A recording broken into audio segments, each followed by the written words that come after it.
네, 여러분 안녕하십니까? 유라에게 시간이 돌아왔습니다. 네, 오늘은 지금 목사님께서 싱가포르 신학교 강의를 하고 계셔서 제가 지금 잠깐 옆에 유아실에 나와서 생방송을 하고 있고요. 네, 방송은 지금 대호가 잡아주고 있습니다. 네, 제가 생방송을 마치고 다시 또 이제 방송실 가서 목사님 또 전도학교 하시는 저 싱가포르 신학교 하시는 방송을 또 이렇게 도와드려야 되기 때문에 네, 또 이제 한국에서의 마지막 라이브 또 이렇게 할 건데요. 자, 이제 내일부터는 중국에서 이제 저희가 유라이크를 해야 되는데 아마 중국에서 라이브가 인터넷이나 이런 부분이 가능할지 잘 모르겠어요. 그래서 일단은 내일 화요일은 제가 녹화를 일단 해놓고 출발을 갈 거고요. 네, 그리고 녹화를 해놓고 가더라도 또 현지에 가서 만약에 라이브가 가능한 환경이 된다 하면은 제가 또 이제 라이브를 키도록 하겠습니다. 중요한 것은 뭐 라이브나 녹화가 중요한 것이 아니고 이제 정한 시간, 하나님과 나와의 정한 시간, 이 약속의 시간을 좀 지킬 수 있다라는 부분을 제가 좀 중요하게 생각을 해서 매일 10시에 이 라이브 할 수 있도록 그렇게 할 거고 중국 시간으로는 9시가 되겠네요. 중국은 9시, 한국은 10시. 이 시간에 제가 이제 여러분들 함께 성경 읽기 할 수 있도록 그렇게 좀 지속을 하도록 하겠습니다. 네, 지금 인터넷 속도가 사실 별로 이렇게 좀 좋지 않은 것 같아서 방송이 끊길 것처럼 조금 걱정이 되는데 일단은 제가 녹화를 눌러놓고 있으니까 만약에 라이브 하다가 방송이 끊긴다 하면은 채팅창에서 좀 이야기를 해주시면은 제가 나중에 또 녹화해 놓은 영상을 가지고 다시 좀 이렇게 올리도록 하겠습니다. 자, 그러면 오늘 또 우리 변함없이 또 매일 밤 10시 유라익 성경 함께 성경 읽기를 하도록 하겠습니다. 자, 9월 18일 월요일 유라익 성경 오늘은 스가랴서 13장 말씀을 함께 읽도록 하겠습니다. 스가랴서 12장에 우리가 지난주 금요일 날 예수 그리스도께서 죽임당하시고 고난당하신 그 속에서 모든 이스라엘이 모든 민족이 애통함에 대해서 우리가 이야기를 했는데요. 오늘은 그 그리스도의 죽으심으로 인하여서 우리의 죄를 씻기시고 또 그 그리스도로 인하여서 우리가 어떠한 복을 받을 것이며 또 하나님께서 그 그리스도의 은혜로 하나님이 이 땅 끝 저 마지막 날 어떻게 일하실 것인지에 대한 하나님의 예언이 담겨져 있습니다.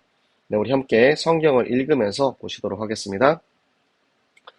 그날에 죄와 더러움을 씻는 셈이 다윗의 족속과 예루살렘 주민을 위하여 열리리라. 만군의 여호와가 말하노라. 그날에 내가 우상의 이름을 이 땅에서 끊어서 기억도 되지 못하게 할 것이며 거짓 선지자와 더러운 귀신을 이 땅에서 떠나게 할 것이라. 사람이 아직도 애언할 것 같으면 그 낳은 부모가 그에게 이르기를 내가 여호와의 이름을 빙자하여 거짓말을 하니 살지 못하리라 하고 낳은 부모가 그가 예언할 때에 칼로 그를 찌르리라. 그날의 선지자들이 예언할 때에 그 환상을 갖기 부끄러워할 것이며 사람을 속이려고 털옷도 입지 아니할 것이며 말하기를 나는 선지자가 아니요 나는 농부라 내가 어려서부터 사람의 종이 되었노라 할 것이요 어떤 사람이 그에게 묻기를 내 두 팔 사이에 있는 상처는 어찌 됨이냐 하면 대답하기를 이는 나의 친구의 집에서 받은 상처라 하리라. 만군의 여호와가 말하노라. 카라 깨어서 내 목자 내 짝된 자를 치라. 목자를 치면 양이 흩어지려니와 작은 자들 위에는 내가 내 손을 들이오리라. 여호와가 말하노라. 이 온 땅에서 3분의 2는 멸망하고 3분의 1은 거기 남으리니 내가 그 3분의 1을 불 가운데에 던져 은같이 연단하며 금같이 시험할 것이라. 그들이 내 이름을 부르리니 내가 들을 것이며 나는 말하기를 이는 내 백성이라 할 것이요 그들은 말하기를 여호와는 내 하나님이라 하리라. 아멘.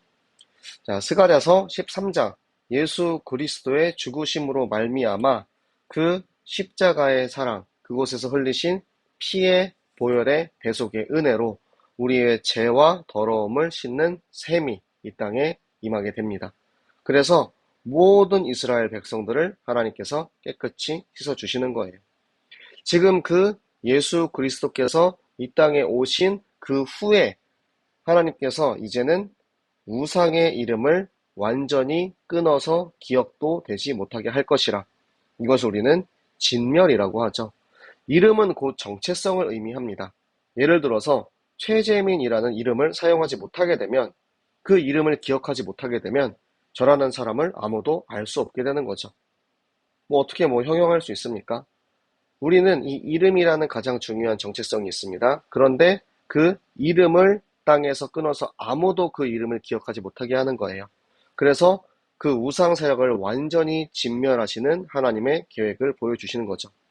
그리고 이 땅에 지금 거짓 선지자와 더러운 귀신, 저 대적의 무리가 이 땅을 떠나게 되어서 지금 사람들이 여기서 말하는 이 사람은 거짓 선지자를 의미합니다.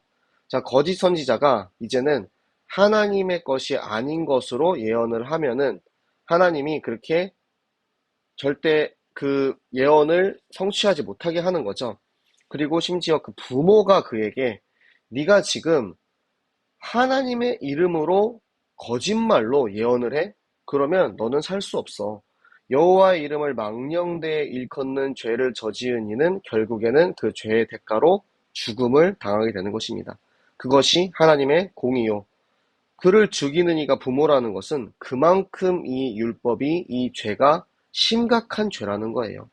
우리는 절대 무엇을 하든 하나님의 이름을 가지고 거짓 맹세하면 안 되고요. 하나님의 이름을 가지고 거짓 예언을 하면 안 됩니다. 그것이 우리에게 주신 하나님의 계획이고 하나님의 뜻인 것입니다. 그렇다면 우리는 어떻게 이 말씀을 가지고 살아가야 되는 것인가? 그날에 지금 선지자가 거짓 선지자들이 예언을 하고 있는 거예요. 이 예언이 어떠한 예언이냐? 잘못된 예언인 거죠.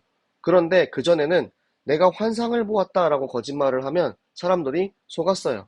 내가 지금 환상을 통해서 내가 지금 본 것을 너희에게 예언한다라고 거짓 선지자들이 예언을 하면은 그것을 속았는데 이제는 예수 그리스도가 이 땅에 오셨기 때문에 그 모든 거짓 선지자의 그 미혹에 넘어가지 않게 된 것이죠. 그래서 환상에 속지 않는 것, 그 상황에 대해서 이제 부끄러워하게 되는 거죠. 그리고 사람들이 이제 그 털옷이 뭐냐면 예전에 엘리야 시대의 선지자들이 그런 이제 좀 거친 옷, 짐승의 가죽으로 된 그런 거친 옷을 입고 다니는 그 털옷을 입고 다녔는데 그 엘리야의 겉옷을 나중에 엘리사가 받게 되고 그러면서 선지자들의 상징처럼 되었는데 거짓 선지자가 나도 이제 선지자처럼 보이기 위해서 털옷을 입고 막 그렇게 이제 거짓말을 한 거예요. 그런데 아무도 속지 않으니까 이제 털옷을 입는 의미가 없는 거죠. 결국에는 나는 거짓 선지자 아니다. 나는 농부다. 나는 그냥 사람의 종이다. 노예다. 이 정도로 내가 거짓 선지자라는 사실을 극구 부인하게 되는 것입니다. 그래서 너 거짓 선지자 아니라며 라면서 그러면 네 두 팔 사이에 있는 상처는 무엇이냐? 이 상처는 뭐냐면 여러분 엘리야와 그 거짓 선지자들의 이제 제사장들의 영적인 불을 내려주는 그 대결이 있었죠. 그때 거짓 선지자들 어떻게 합니까? 자기의 몸을 자해합니다. 막 자해하면서 하나님 내가 섬기는 나의 우상이 내 기도를 들으시고 이 불을 내려주세요 막 이렇게 하는 것처럼 그 자해하는 흔적이 그러면은 뭐냐? 너 거짓 선지자 아니라며 그렇게 이야기하니까 아 그거는 친구들이랑 장난치다가 이렇게 생긴 상처야라고 그렇게 거짓말을 하는 거죠. 그래서 만군의 여호와께서 말씀하시는 거예요. 내 칼아 깨어서 내 목자를 치라. 그런데 여러분 이 칼이 세상의 권세입니다. 세상의 권세자. 그 당시에는 로마의 지도자들이죠. 그들을 통해서 예수 그리스도를 치라고 하셨어요. 왜 그렇게 하셨을까요? 왜 예수님을 치라고 하셨을까요? 그 이유가 무엇일까요? 결국에는 예수 그리스도께서 우리를 위해서 죽기 위해서 이 땅에 오셨고 그 그리스도가 죽으심으로 그 구원의 은혜가 그 역사가 완성이 됩니다. 그 완성이 된 그리스도의 은혜 가운데 목자가 공격당하고 난 그 이후에 많은 사람들이 도망을 가게 되죠. 도망을 가고 비로소 남은 자, 그 작은 자들을 하나님께서 챙기시는 거예요. 그래서 저 3분의 2 대적자들, 불신자들, 그리고 예수 그리스도가 고난받을 때 도망쳤던 모든 이들은 결국에는 멸망하게 되는 거죠. 그 3분의 1이 남아서 그 남은 자들을 통해서 하나님께서는 그들을 은같이 연단하신대요. 두드려서 연단해서 그들을 금같이 시험할 것이라. 그들이 내 이름을 부르리니 하나님의 자녀들은 하나님의 나의 아버지, 나의 주인, 하나님을 이름을 부를 수 있는 권세가 있는 거죠. 권리가 있는 거죠. 그때 하나님께서 이들은 내 백성이라 여호와는 내 하나님이라. 이것은 모세에게 주신 언약이에요. 모세에게 너는 내 백성이고 나는 너의 하나님이 될 것이다. 약속하신 그 약속이, 그 언약이 회복되는 것입니다. 언제? 예수 그리스도의 십자가의 보혈의 은혜로, 그 그리스도가 이 땅에 오시고 죽으심으로 우리에게 주신 이 생명의 능력과 권세가 우리에게 임한다는 것입니다. 네, 여러분 지금 인터넷이 많이 끊겨가지고 아마 라이브를 제대로 들으신 분이 없을 건데, 제가 최대한 빨리 이제 녹화 영상을 올려드리도록 하겠고요. 네, 제가 이제 중국에 가서도 제가 최대한 여러분과 함께 말씀을 읽도록 하겠습니다.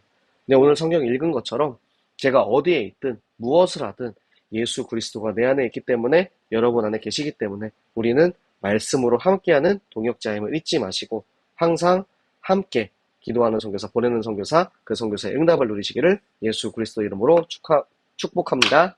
네, 기도하고 마치도록 하겠습니다. 살아계신 하나님 아버지, 너무나도 감사를 드립니다. 하나님께서 우리에게 주신 하나님의 생명, 예수 그리스도의 은혜의 복음으로 인하여서 우리가 얻은 이 생명을, 하나님, 내가 누구인지 알며 내가 무엇을 위해 어떻게 살아야 하는지 깨닫는 영적 존재로, 하나님의 자녀로 살아가게 하여 주시옵소서. 그 그리스도로 인하여서 내가 받은 이 생명을 하나님, 이제는 우리가 전하러 나갑니다. 아버지, 우리의 모든 여정 가운데 하나님이 나의 하나님이요 우리는 하나님의 백성인 그 신분과 권세가 회복되게 하여 주시옵소서. 하나님께서 우리와 온전히 함께 하시며, 아무리 우리를 속이려는 그 거짓 선지자들이 우리를 유혹할지라도 속지 않고 그 그리스도의 말씀만 따라가는 참 제자 되게 하여 주시옵소서. 함께 하시고 인도하신 하나님께 감사드리며 살아계시는 주 예수 그리스도 이름으로 기도드렸습니다. 아멘. 네, 방송이 끊겨서 너무 아쉽고요. 네, 한국에서의 마지막 라이브였는데, 네, 녹화 방송으로 여러분들 보게 되셔도, 네, 꼭 그곳에서 이제 함께 성경 읽으시고, 함께 이 동역자의 길을 가시기 바랍니다. 그러면은 내일 또 우리 유라익 성경에서 만나도록 하겠습니다. 안녕.